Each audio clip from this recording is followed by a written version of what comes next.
Are you craving more inner peace? In this video, we'll look at what inner peace really means, and I'll talk about 3 important ingredients to create more peace within.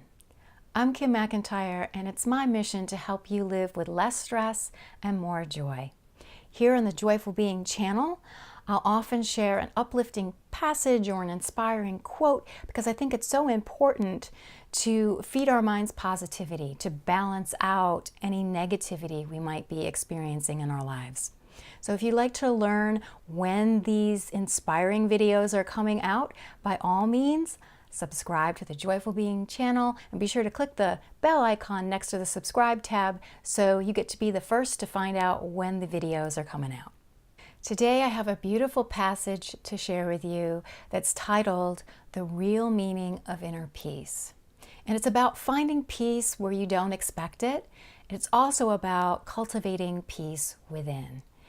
The author, I don't know who the author is. It says author unknown. It's something that I found on the internet and I loved it, and I hope you enjoy it too. And then after I'm done reading, I will share those 3 ingredients for creating more peace in your life. So here we go. I'm going to read to you now the real meaning of peace. There once was a king who offered a prize to the artist who could paint the best picture of peace. Many artists tried. The king looked at all the pictures, but there were only 2 he really liked, and he had to choose between them. One picture was of a calm lake. The lake was the perfect mirror for peaceful, towering mountains all around it. Overhead was a blue sky with fluffy white clouds. All who saw this picture thought that it was the perfect picture of peace. The other picture had mountains too, but these were rugged and bare, and above was an angry sky from which rain fell and in which lightning played. Down the side of the mountain tumbled a foaming waterfall, and this did not look peaceful at all. But when the king looked closely, he saw behind the waterfall a tiny bush growing in a crack in a rock. In the bush, a mother bird had built her nest. There, in the midst of the rush of angry water, sat the mother bird on her nest in perfect peace. Which picture do you think won the prize?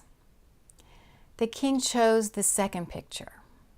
Because, explained the king, peace does not mean to be in a place where there is no noise, trouble, or hard work.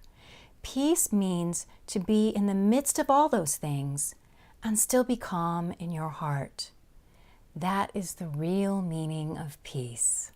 This story so beautifully illustrates that peace comes from the inside out, not the outside in. I mean, yes, you can go to a beautiful vacation spot and it may make you feel more peaceful. It's also true, though, that you can be in a very peaceful environment and still have all manner of worries, complaints, and frustrations going on in your mind. So peace really does come from within. And it's a choice. It's a choice you make to practice peace, to look for peace, to cultivate peace. And the following 3 ingredients that I'm going to talk about can help you with that choice. Ingredient number 1, curiosity. Being curious means wanting to know more about yourself and what actually helps you to feel peaceful, not assuming that you know everything about yourself. It means being curious about what's out there in the world that might help you, that you may not know about right now. It means being willing to proactively seek peacefulness, to experiment and be curious about your own reactions to those experiments. So curiosity is an important ingredient. Ingredient number 2, practice. When you know what techniques and tools help you to feel more peaceful, you need to practice them regularly. Integrate that practice into your life. Because the more you practice, the more it engages the part of your brain that turns that peacefulness into a habit. And the next ingredient can help you with that practice.